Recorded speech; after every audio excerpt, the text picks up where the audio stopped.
Teleamazonas presenta 24 horas con Liz Palareso y María Gracia Acosta. Amigos, muy buenas tardes. Iniciamos con la información. El presidente Guillermo Lasso posesionó a los generales Wagner Bravo como nuevo secretario de Seguridad y Paco Moncayo como consejero en esta área. Durante el acto dijo que hoy se abre una nueva etapa para luchar contra el crimen organizado. Belén Merizalde está en el Palacio de Gobierno para contarnos más detalles. Hola Belén, muy buenas tardes. Te escuchamos. Adelante. Hola, ¿qué tal en estudio, amigos televidentes? Muy buenas tardes. Efectivamente, hoy se posesionó a dos nuevas autoridades en el frente de seguridad. Tanto el general Wagner Bravo como el general Paco Moncayo son héroes del CENEPA y a lo largo de sus carreras militares ocuparon altos cargos. De allí que el presidente Guillermo Lasso destacó que tienen los conocimientos necesarios para enfrentar al crimen organizado que hoy asola al país. Nosotros les hemos preparado un resumen de lo que fue este acto de posesión, en donde también, por cierto, se realizaron compromisos, entre ellos el de generar un plan con estrategias específicas. Veamos. Una nueva etapa para el país en la lucha contra el crimen organizado.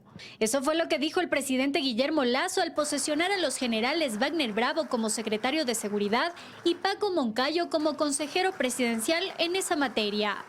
Con estos pesos pesados en esta materia se abre una nueva etapa para seguir luchando en contra de la inseguridad. Después de 13 días tras la salida de Diego Ordóñez de la Secretaría de Seguridad, finalmente fue el ex jefe de Estado Mayor del Ejército, Wagner Bravo, el elegido para reemplazarlo. Él dice que sabe bien cómo actuar ante los criminales. No nos van a ganar, ha dicho el señor presidente de la República, y esa política de Estado, señor presidente, se la cumplirá. Usted lo ha dicho, mano dura, porque el 99.9% de los ecuatorianos lo que desean es una cultura de paz. Por su parte, el exalcalde de Quito y exjefe del Comando Conjunto de las Fuerzas Armadas, Paco Moncayo, dijo que está comprometido con el país. Sí, señor.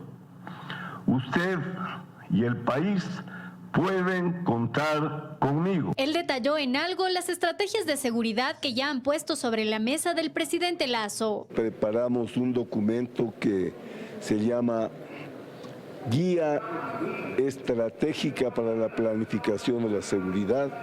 Allí está una visión de todos los aspectos, que es una orientación para los planes, programas, proyectos. No es tarea fácil. Tarea difícil, por lo mismo que es difícil se necesita saber cómo hacer las cosas. Además recalcó que se requiere la unidad desde todas las instituciones del Estado para enfrentar lo que hoy vive el país. Y una de las primeras reuniones a las que deberán asistir las nuevas autoridades es la del Consejo de Seguridad Pública y del Estado, que está convocada para mañana a las 15:30 aquí en el Palacio de Carondelet. Recordemos que esta reunión del COSEPE se debía realizar el pasado 16 de abril en la ciudad de Esmeraldas. No obstante, fue cancelado puesto que el presidente Guillermo Lasso tuvo un quebranto en su salud. En todo caso, vamos a estar pendientes de cuáles serán las estrategias que estas nuevas autoridades propongan para enfrentar la crisis de inseguridad y violencia que vive el Ecuador. Eso es lo que podemos informarles de esta hora. Seguimos con más noticias desde estudios. Muy buenas tardes. Buenas tardes también para ti, Belén. Muchísimas gracias por ese informe. Algunos autos parados por falta de gasolina o mantenimiento y otros circulando en malas condiciones. Así se encuentra el parque automotor de la policía. En varios casos, los daños se presentan en los vehículos repotenciados y entregados recientemente por el gobierno. Miércoles 11 de la mañana, parqueadero de la Unidad de Vigilancia Comunitaria La Florida, noroeste de Guayaquil. Vehículos que deberían estar patrullando el sector están parados. Las razones se detallan en cada uno de ellos. Este, por ejemplo, tiene fuga de aceite. Este otro tiene dañado el motor y una válvula. El de aquí, que fue asignado a la Marta de Roldós, no circula porque el motor no fue aprobado. Y así, la lista de daños es larga. El distrito Florida es el tercer más violento de Guayaquil. Aquí solo en lo que va del año se se han registrado más de 54 asesinatos, casi el doble que en 2022. Pero no son los únicos. En videos en redes sociales se observa a un uniformado empujando su patrullero tras averiarse en media calle. Y en este otro video se detalla cómo es el interior de uno de los vehículos repotenciados entregado hace poco por el gobierno. El famoso repotenciado. Y solo pintura nomás. Una patrulla sin pito, sin radio de comunicación ni balizas. El pasado 20 de marzo el gobierno entregó patrulleros repotenciados a Esmeraldas. Pocos días después, algunos presentaron daños. A esto se suma que la policía hace 3 años no recibe uniformes y los chalecos ofrecidos hace 9 meses tampoco llegan. Y mientras tanto, así avanza la guerra contra la delincuencia. Los ecuatorianos cruzan la frontera hacia Colombia para adquirir armas. A los entes de control advierten de sanciones graves a quienes no cumplan las disposiciones legales, tanto en Ecuador como en Colombia. Hacemos contacto con Jairo Jacome para que nos cuente los detalles. Jairo, muy buenas tardes. Te escuchamos. Así es, ¿qué tal? Buenas tardes. Los controles son estrictos acá en territorio colombiano, donde se aclara la venta de las armas de fogueo o no letales son libres, pero es estricto el control a las armas de fuego. Si bien el decreto 707 faculta la tenencia y porte de armas de fuego a los ecuatorianos, aún no existe la autorización al Centro de Control de Armas del Comando Conjunto para dar cumplimiento al Acuerdo Ministerial 145, que canalizará las solicitudes de los interesados. Donde ya se legalice prácticamente ya el cumplimiento de este acuerdo ministerial para los usuarios y puedan ya generar sus solicitudes para que puedan obtener estos permisos o autorizaciones. Sin embargo, una gran mayoría ignora esos detalles y optan por cruzar la frontera hacia territorio colombiano en busca de diferentes tipos de armas letales, traumáticas o de fogueo. Entonces el alto flujo siempre ha sido de ecuatorianos. La mayoría, mejor dicho, un 93% son ecuatorianos los que me compran las armas traumáticas. Los interesados también desconocen la clasificación de armas en el vecino país, que considera como restringidas para la venta libre a las armas de fuego y traumáticas, es decir, en el primer caso las que causan la muerte y en el segundo que pueden provocar lesiones severas a la víctima. Salió una nueva regulación en nuestro país en el que ya no está permitido importar armas traumáticas. En el momento lo que se nos permite son armas deportivas como para ice or paintball y las armas de fogueo. Las armas de fogueo, en cambio, son aquellas que no causan daño alguno y solo emiten un sonido similar a las reales, cuya venta es libre, pero ilegal al momento de ingresar a territorio ecuatoriano. Cualquier compra que no sea a través de los importadores autorizados en el Ecuador es un arma ilegal y eso significa que las personas que sean detectadas con la tenencia o con el porte de armas pueden ser procesadas penalmente. A ello se suman las sanciones que se emiten en Colombia, donde no existe autorización alguna para la tenencia ni porte de armas de ninguna clase a ciudadanos extranjeros, con varios casos registrados en lo que va del año. Son más de 200 armas incautadas, de las cuales 56 han sido traumáticas, dejando como resultado la captura de más de 100 personas. Las armas de fogueo o no letales se comercializan desde $200 y las traumáticas, pese a las restricciones, se venden sobre los $300. Por ello, los controles de armas, municiones y explosivos se incrementan en toda la zona fronteriza colombo-ecuatoriana. Luego de cumplir varios requisitos, está facultada la venta de armas de fuego a los colombianos, más no a los extranjeros. Con este informe retornamos a estudios. Buenas tardes. Buenas tardes también para ti, Jairo. Muchísimas gracias.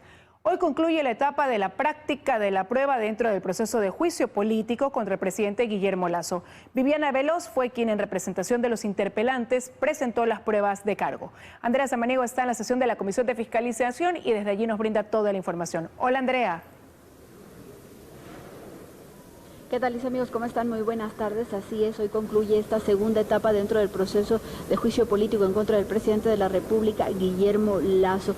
Como ha sido la tónica en otras sesiones de la Comisión de Fiscalización, esto se ha llevado también con confrontaciones entre los legisladores, sobre todo en el espacio de preguntas que le realizaron a Viviana Veloz, quien, como bien lo decías, Liz, fue la representante de los solicitantes de este juicio político para presentar sus pruebas de cargo. Ellos se mantienen en la responsabilidad política del presidente de la República, Guillermo Lasso, en los contratos entre Flopec y Amazonas Tanker. Veamos qué más pasó en esta sesión. Luego de trabajar como Viviana Veloz fue la encargada de presentar las pruebas dentro del proceso de juicio político contra Guillermo Lasso. Ella tomó las 2 horas que se les otorgó a los interpelantes para que sustenten el proceso que ellos han iniciado.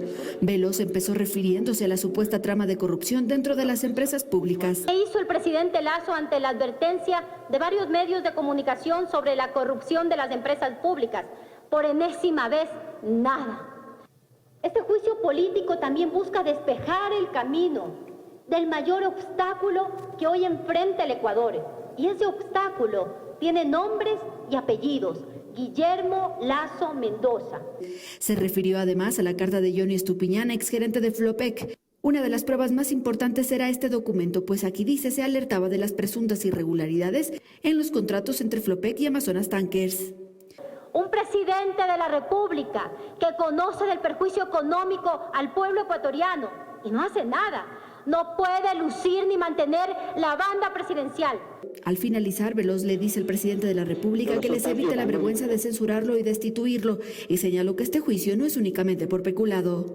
El juicio político también va por los olvidados, los invisibilizados, los marginados, por los niños que no tienen acceso a la educación pública, por las familias que no tienen acceso a los servicios básicos y que no tienen acceso a la alimentación. Este juicio político también va por los asesinados en nuestras calles, por los torturados y cercenados en las cárceles.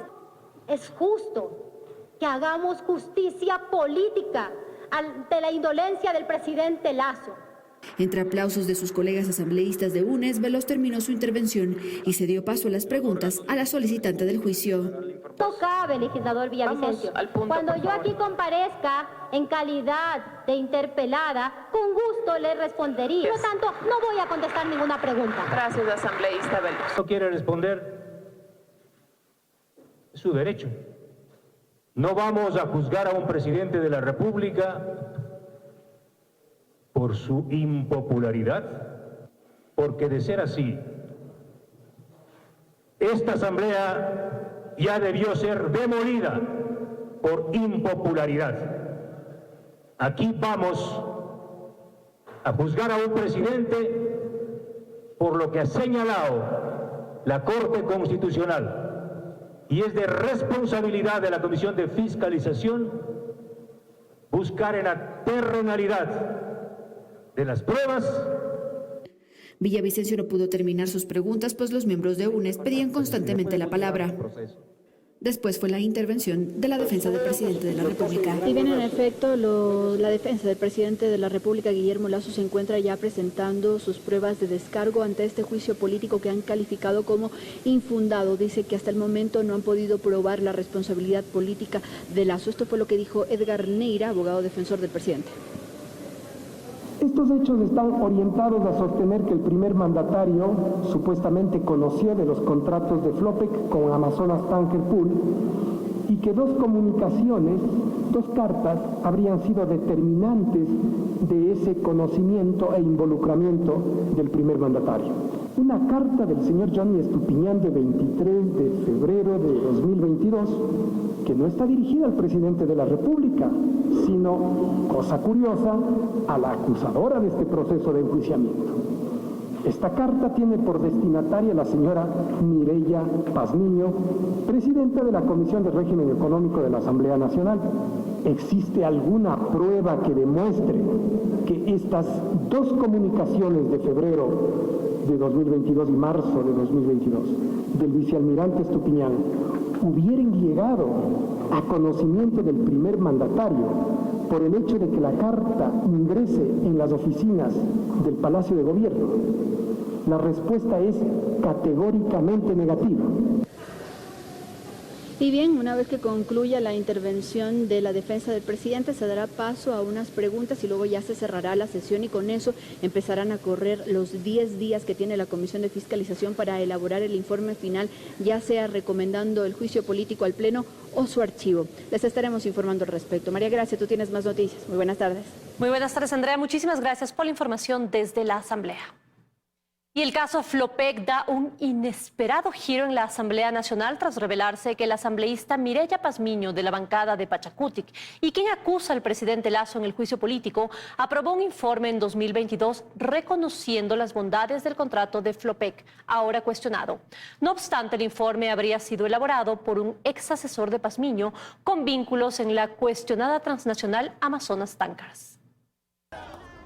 Como un boomerang, la denuncia de supuestas irregularidades en el contrato entre Flopec y Amazonas Tankers comienza a regresar en contra de los interpelantes del juicio político al presidente Lasso.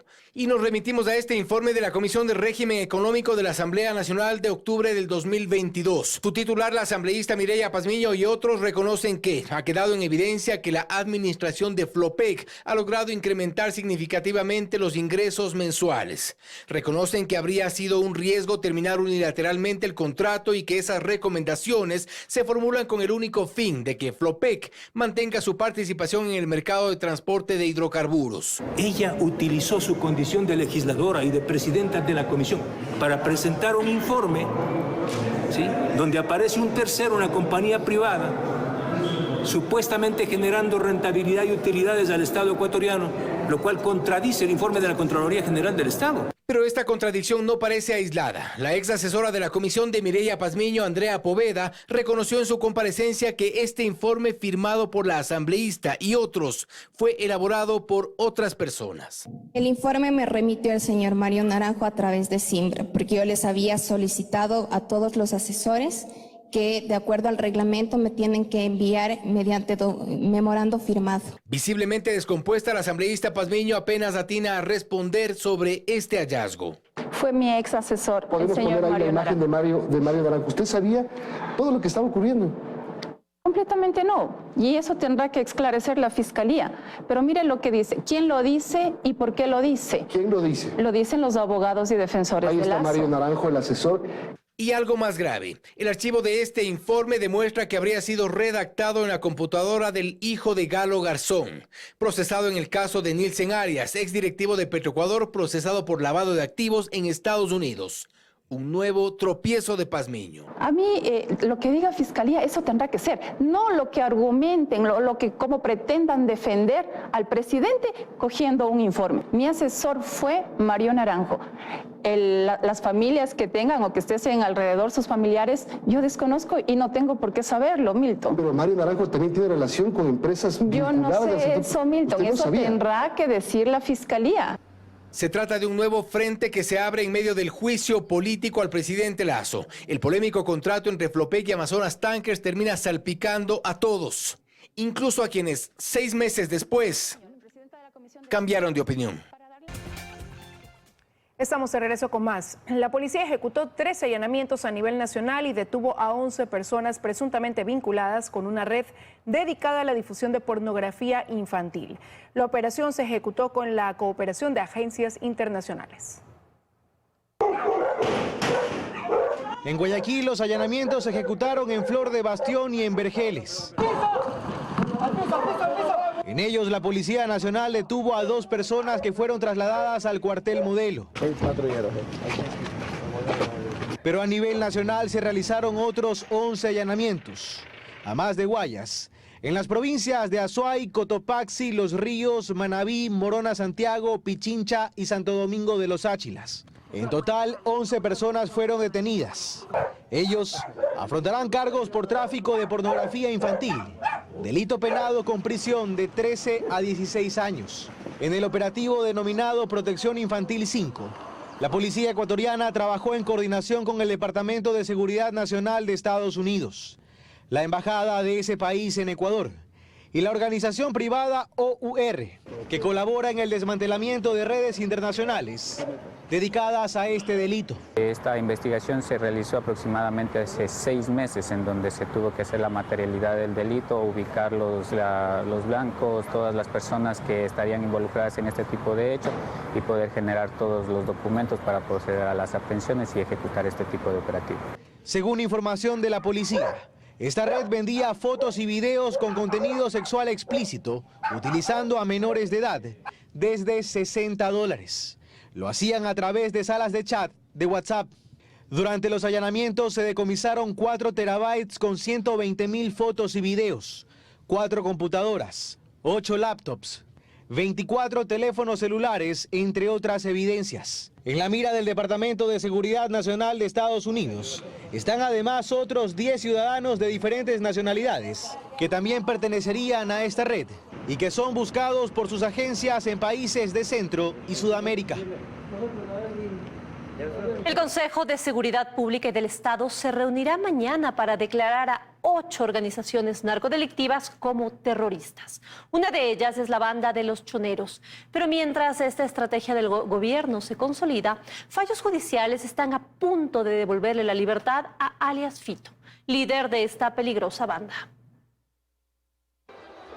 En el Palacio de Carondelet este jueves se reunirá el Consejo de Seguridad Pública y del Estado COSEPE para firmar la declaratoria de terrorismo de varios grupos delictivos. El Ejecutivo planteará la necesidad de que las bandas narcodelictivas que han elevado el índice de criminalidad en el país sean declaradas como organizaciones terroristas, como una estrategia más para hacerle frente a la crisis de inseguridad y violencia, pues con ello las Fuerzas Armadas podrán participar directamente en el combate a estas estructuras criminales, así como en las operaciones de búsqueda y captura de sus integrantes. Aquí es muy importante que exista un protocolo de operaciones conjuntas con Fuerzas Armadas y la Policía Nacional para enfrentar a estos grupos delincuenciales organizados. De acuerdo con la Ley de Seguridad Pública y del Estado, el COSEPE puede recomendarle al presidente de la República adoptar medidas de intervención en casos graves o amenazas que afecten la integridad de los ciudadanos. Principal argumento jurídico para declarar terroristas a las bandas. Cuando ponen explosivos en los negocios, toda la sociedad está en peligro. Eso es terrorismo. La declaratoria de terrorismo está perfectamente justificada por los hechos. Entre las bandas que serán declaradas como terroristas están los Tiguerones, Lobos, Lagartos, Chone Killers, R7, Gánster, Fatales y los Choneros. Estos son grupos delincuenciales que están generando actos terroristas, que están invirtiendo en varios negocios ilegales como el narcotráfico, microtráfico, tráfico de armas, migración ilegal, minería ilegal, entre otros en sí. Por tal motivo es importante que exista inteligencia de Estado y tiene que haber el apoyo de la justicia para sancionar a estos delincuentes. Pero precisamente a uno de los líderes de los choneros, Adolfo Macías Villamar, alias Fito, la justicia ecuatoriana le acaba de otorgar un beneficio. Una resolución de la Unidad de Garantías Penitenciarias de Guayaquil declaró la extinción de 4 de sus condenas, con lo que podría salir de la cárcel regional, pues su defensa solicitó ya la unificación de las penas que aún le quedan, para así acogerse a la prelibertad. Hay contradicción, no hay armonización de objetivos. Los jueces necesitan ser controlados. Alias Fito fue sentenciado a 34 años de prisión por delincuencia organizada, narcotráfico y asesinato, junto a Junior Roldán, quien salió de prisión en febrero de este año. Quedó al frente de la banda que tiene nexos con el cártel de Sinaloa, tras el asesinato en el 2020 de Jorge Luis Zambrano, alias Rasquiña, quien había acabado de salir de la cárcel, también favorecido por la justicia.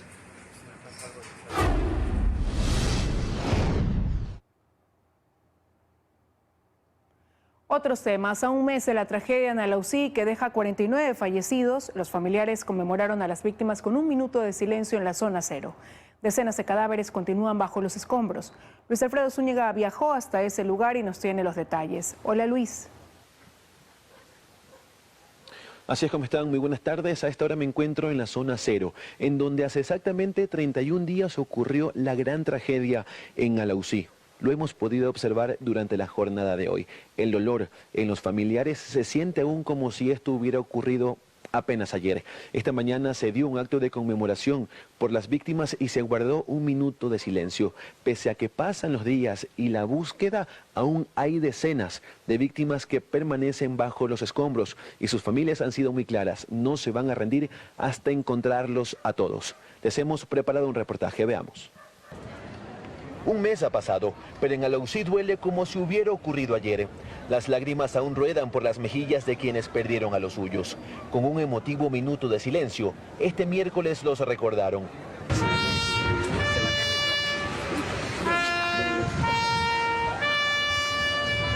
Los conmemoraron a ellos, a quienes ahora solo pueden ver en fotografías. Fotografías que este miércoles formaron un altar al pie de la zona cero. Padre nuestro que estás en el cielo, santificado sea tu nombre. Es inevitable conmoverse al conversar con las familias. Y es que pese al tiempo, detrás de este altar, ahí, bajo los escombros, siguen decenas de víctimas. Blanca perdió a 7 familiares en el deslave, incluyendo a sus 6 sobrinos menores de edad. Hoy lleva sus fotografías en mano, pues se rehúsa a dejarlos. Y es que pese al mes de búsqueda, aún no ha podido hallar a ninguno. No los encontramos. Todavía no encontramos a ninguno. Cada día venir a este lugar, uno se levanta pidiéndole a Dios que hoy sea el día en que encontremos a la familia. Es demasiado cansado y doloroso, tanto físico como mentalmente. Es muy, muy doloroso. Alejandra también estuvo aquí, conmemorando a sus 7 familiares que perdieron la vida en esta tragedia. Aún hoy no encuentra a su padre, pero dice que no se va a rendir. Nuestra única esperanza y nuestro único consuelo es poder rescatar a todas las personas que se encuentran ahí, en especial a mi padre. Como digo, está todavía desaparecido. Y nuestro consuelo, y sé que Dios nos va a ayudar a localizarlos. Son 39 personas que aún permanecen bajo los escombros. Se ha confirmado el fallecimiento de 49 personas. Hay 581 afectados y 1.034 damnificados. Este miércoles hasta el mediodía las máquinas no ingresaron. Y es que por las lluvias de la noche, la tierra era muy blanda y había demasiado peligro. Esto retrasa la búsqueda, que tomará aún varios días. Quiero pedir no solamente a las autoridades, sino a todas las instituciones que han estado ayudándonos, que lo continúan haciendo, que no se rindan, porque para mí es muy, muy doloroso saber que pasan los días y no tenemos ningún resultado de nuestra familia. Por la cantidad de días que han pasado, identificar a las víctimas que se van hallando se complica. Tomar huellas dactilares se vuelve prácticamente imposible y se tienen que buscar métodos alternativos. De esta manera transcurre ya un mes de la gran tragedia en Alausí, que aún al día de hoy enluta a decenas de familias. Es la información y lo que ocurre hoy, un mes después de la tragedia en Alausí. La búsqueda sin duda continúa, el trabajo aún es arduo e insistimos. Las familias han dicho que no se van a rendir. Con esta información los dejamos con más en estudios. Muy buenas tardes. Muchísimas gracias, Luis Alfredo. Buenas tardes. Y más de 5 recintos se inundaron por el desbordamiento del río Umbe en Quinsaloma, provincia de Los Ríos. Mientras que en San Luis de Pambil, en Guaranda, la creciente de un río amenaza un puente y dejó sin agua a más de 1.500 familias. Arriba del puente está lleno de palos lo que es El cauce del río Sucubí en la parroquia San Luis de Pambil, en Guaranda, provincia de Bolívar, sobrepasó un puente y arrasó con las tuberías de agua y dejó sin servicio a toda la comunidad. Más de 1.600 personas se quedaron sin el líquido vital. Sonaba durísimo, venía cargando palos, piedras y todo de por arriba, porque el agua viene de arriba del cerro. El agua arriba del puente en los pasamanos, hay unos pasamanos. Estaba un medio metro que faltaba para cubrirle todo. Exactamente, son 1.600 usuarios que quedamos sin agua. Esa misma corriente alimentó el caudal del río Umbe en Quinsaloma, provincia de Los Ríos, rompiendo varios muros y anegando cerca de 50 familias. Se llevó un tramo de un camino vecinal con los ductos cajones en el recinto Barbones, aislando parcialmente varias comunidades, quienes pasan a pie sobre unas cuantas piedras. Toditos se dañaron, las camas, los trastes. Para adentro, ya como un río para adentro. En lo que va de este mes de abril se reportan entre los cantones Quinsaloma, Vinces, Ventanas y Mocache más de 350 familias afectadas.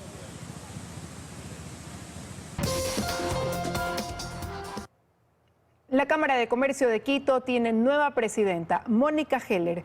María Gracia Acosta conversó con ella sobre los objetivos y las acciones que emprenderá junto con los agremiados en materia de seguridad, reactivación y más.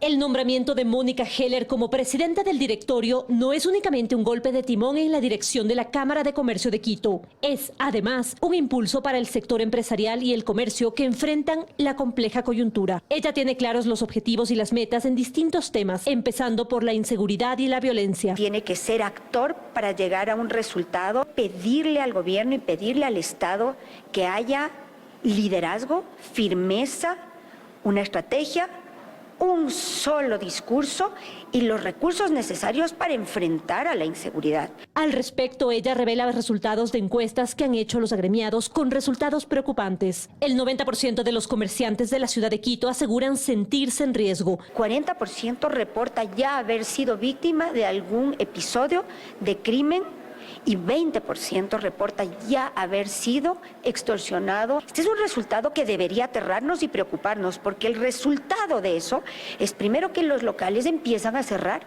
En el ámbito político, en respeto de la democracia y de los procesos legales, también aclara la importancia de alinearse en objetivos comunes. Que hoy es muchísimo más importante que las pequeñeces. El país está aterrado. La gente pide a gritos paz, seguridad, estabilidad. Necesitamos pedirles a todos los actores que depongan sus intereses. Así ratifica el mensaje de trabajo y unidad con el que estará al frente de la Cámara los próximos años. De regreso en nuestro segmento Economía para Todos, revisaremos la situación económica de Bolivia. Economía para Todos. Amigos, bienvenidos. Bolivia, un país hermano en los Andes, parece que está en problemas. O mejor dicho, parece que los problemas que han venido cocinándose por varios años están a punto de volverse evidentes. Bolivia tuvo un manejo económico relativamente prudente en la primera década y media del siglo, lo que le permitió acumular una importante cantidad de reservas internacionales gracias a que no se gastó todos los ingresos de sus altas ventas de gas y de productos mineros. Para una economía como la boliviana, haber logrado acumular más de 15.000 millones de dólares en reservas para fines del 2014 fue un gran mérito. El problema es que con la caída de los precios de los hidrocarburos y los productos mineros, los bolivianos empezaron a gastarse esas reservas tanto en mantener un tipo de cambio estable como en subsidiar combustibles. Y si bien hoy no hay datos publicados desde febrero de este año, es evidente que las reservas están en caída libre, algo que ha generado mucha preocupación entre los bolivianos, donde hay pesimismo sobre lo que puede venir en los próximos meses. Muchas gracias. Economía para Todos.